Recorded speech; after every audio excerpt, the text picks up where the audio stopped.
श्रीमद् भागवत गीता सार कथा। इस भागवत गीता सार कथा में सुख दुख का वर्णन किया गया है। इस भागवत गीता में मानव के लिए हर अच्छे और बुरे कर्मों का वर्णन दिया गया है। दोस्तों, आप सभी चैनल को सब्सक्राइब लाइक करते हैं, जिसमें आप लोगों को कुछ नहीं मिलता, पर इस चैनल पर जीने की राह और ज्ञान भरी बातें मिलती है।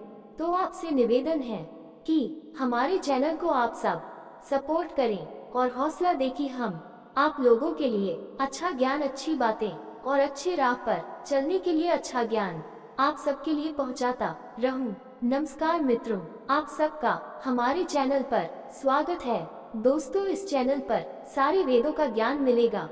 भगवत गीता अध्याय 5 श्लोक 20। न प्रहृष्येत् प्रियं प्राप्य नोद्विजेत् प्राप्य चाप्रियं स्थिर बुद्धिर्सम्मो ब्रह्मविद् ब्रह्मणि स्थितः। न प्रहृष्येत् प्रियं प्राप्य नोद्विजेत् प्राप्य चाप्रियम् स्थिर बुद्धिरसम्मूढ़ो ब्रह्मविद् ब्रह्मणि स्थितः। न तो प्रहृष्येत् प्रसन्न होते हैं, प्रियम सुखद प्राप्य प्राप्त करके, न नहीं उद्विजेत विचलित होते हैं, प्राप्य प्राप्त करके, जब भी अप्रियम अप्रिय, स्थिर बुद्धि असम्मूढ़ दृढ़ता से स्थित, ब्रह्मविद् दिव्य ज्ञान की दृढ़ समझ रखने वाला, ब्रह्मानी भगवान में स्थित। न प्रहृष्येत् प्रियं प्राप्य नोद्विजेत् प्राप्य चापप्रियं स्थिर बुद्धिरसम्मूढ़ो ब्रह्मविद् ब्रह्मणि स्थितः। अनुवाद: वे भगवान में स्थित होकर दिव्य ज्ञान की दृढ़ समझ रखते हैं तथा मोह से अप्रभावित रहते हैं। वे न तो सुखद वस्तु पाकर प्रसन्न होते हैं और न ही अप्रिय वस्तु पाकर शोक करते हैं। इस श्लोक का खंड न तो सुख में आनंद मनाना, न ही अप्रिय पर विलाप करना बौद्ध धर्म में ध्यान की विपश्यना परंपरा का सर्वोच्च आदर्श है। स्पष्टता और सटीकता की स्थिति तक पहुंचने के लिए कठोर प्रशिक्षण लिया जाता है, जो अंततः संभाव और स्वार्थ के विनाश की ओर ले जाता है। हालांकि वही स्थिति स्वाभाविक रूप से ईश्वर की भक्ति में प्राप्त होती है, जब हम अपनी इच्छा को ईश्वर को समर्पित कर देते हैं। श्लोक 5.17 के अनुसार, जब हम अपनी इच्छा को ईश्वर की इच्छा के साथ जोड़ देते हैं, तो सुख और दुख दोनों को उनकी कृपा के रूप में शांतिपूर्वक स्वीकार किया जाता है। एक सुंदर कहानी इस दृष्टिकोण को दर्शाती है। एक बार एक जंगली घोड़ा खेत में भाग गया। लोगों ने किसान को उसके अच्छे भाग्य के लिए बधाई दी। उसने कहा, अच्छा भाग्य, बुरा भाग्य कौन जानता है, ये सब भगवान की इच्छा है। कुछ दिनों बाद घोड़ा भाग गया वापस जंगल में। उसके पड़ोसियों ने उसके बुरे भाग्य पर सहानुभूति जताई। उसने कहा, बुरा भाग्य, अच्छा भाग्य कौन जानता है, ये सब भगवान की इच्छा है।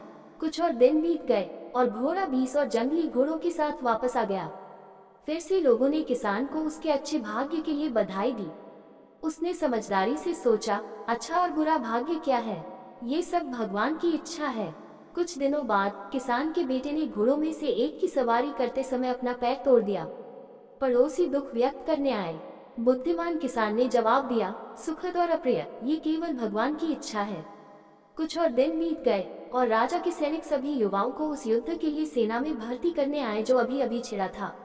आस पड़ोस के सभी युवकों को सेना में ले लिया गया, लेकिन किसान का बेटा पीछे रह गया क्योंकि उसका पैर टूट गया था।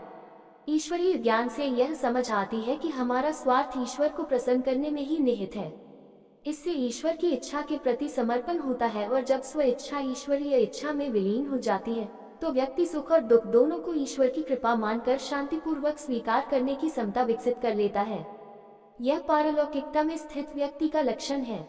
भगवत गीता अध्याय 5 श्लोक 21। बाह्यस्पर्शिष्वसक्तात्मा विन्द्यात्मनि यत् सुखं स ब्रह्मयोगयुक्तात्मा सुखमक्षयमश्नुते। बाह्यस्पर्शिष्वसक्तात्मा विन्दत्यात्मानि यत् सुखं स ब्रह्मयोगयुक्तात्मा सुखक्षयमश्नुते।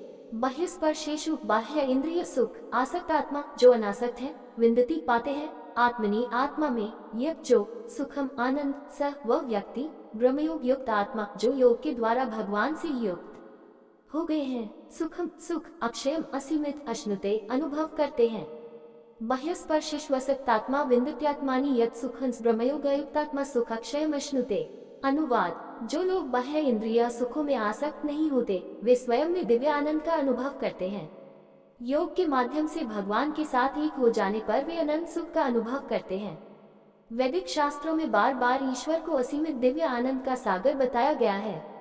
आनंदो ब्रह्मेति व्यजानात् तैत्तिरीय उपनिषद 3.6। परमेश्वर को आनंद रूप जानो, केवलानुभावनन स्वरूपः परमेश्वरः भागवतम 7.6.23। ईश्वर का स्वरूप शुद्ध आनंद से बना है। आनंद मात्रा कर पद्म मुखोद्रादि पद्म पुराण। ईश्वर के हाथ, पैर, चेहरा, पेट आदि सभी आनंद से बने हैं। जो आनंद सिंधु सुखहरासी रामायण ईश्वर आनंद और खुशी का सागर है। शास्त्रों के ये सभी मंत्र और श्लोक इस बात पर जोर देते हैं कि दिव्य आनंद ईश्वर के व्यक्तित्व का स्वरूप है।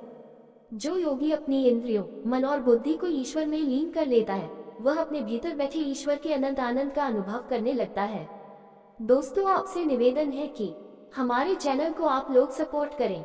ये वीडियो अच्छा लगा हो तो लाइक, शेयर, सब्सक्राइब जरूर करें। धन्यवाद।